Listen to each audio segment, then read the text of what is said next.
ভারতের নতুন বাবরি মসজিদ বানাবে পাকিস্তানি সেনারা।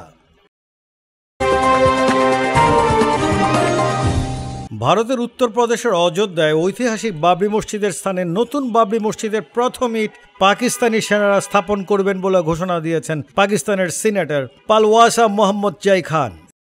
জম্মু কাশ্মীরের পাহালগাঁওয়ে বন্দুকধারীদের হামলাকে কেন্দ্র করে দুদেশের মধ্যে চলমান উত্তেজনার মাঝে পাকিস্তানের সংসদের উচ্চকক্ষ সিনেটে পালওয়াসার এই বক্তব্য ভিডিও সামাজিক যোগাযোগ মাধ্যমে ভাইরাল হয়ে ছড়িয়ে পড়েছে।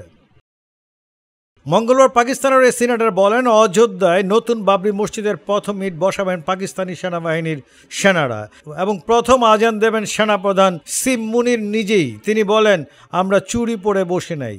পালওয়াসা বলেন, ভারতের সঙ্গে যুদ্ধ শুরু হলে শিখ সেনারা পাকিস্তানে হামলা করবেন না। তিনি বলেন, ভারতীয়রা পাকিস্তানকে হুমকি দেয়, তাদের জেনে রাখা উচিত যে শিখ সেনারা পাকিস্তানে হামলা করবে না, কারণ এই পাকিস্তান তাদের গুরু নানকের ভূমি। ভারতীয় সংবাদ মাধ্যমে ইন্ডিয়া টুডের প্রতিবেদনে বলা হয়েছে, পাকিস্তানি নেতাদের ভারতের বিরুদ্ধে এটাই প্রথম কোনো উস্কানিমূলক মন্তব্য নয়। সম্প্রতি ভারতের ক্ষমতাসীন বিজেপি সরকার পাকিস্তানের সঙ্গে সিন্ধু পানি বন্টন চুক্তি স্থগিত করার পর পাকিস্তান পিপলস পার্টির চেয়ারম্যান বিলওয়াল ভুট্টো জারদারিও একই ধরনের উস্কানিমূলক মন্তব্য করেছেন। এক জনসভায় বক্তৃতা দিতে গিয়ে পাকিস্তানের সাবেক পররাষ্ট্রমন্ত্রী বিলওয়াল ভুট্টো ভারতকে সিন্ধুর পানি সরিয়ে নেওয়া থেকে বিরত থাকার হুঁশিয়ারি দিয়ে বলেন, পাকিস্তানি সিন্ধু সভ্যতার প্রকৃত অভিভাবক। তিনি ভারতের বিরুদ্ধে একতরফাভাবে সিন্ধু চুক্তি বাতিলের অভিযোগ করেন। বিলওয়াল ভুট্টো কঠোর হুঁশিয়ারি দিয়ে বলেন, সিন্ধু আমাদের এবং আমাদেরই থাকবে। হয় এর মাধ্যমে পানি প্রবাহিত হবে, না হলে এই নদীর মধ্যে দিয়ে ভারতীয়দের রক্ত বইবে।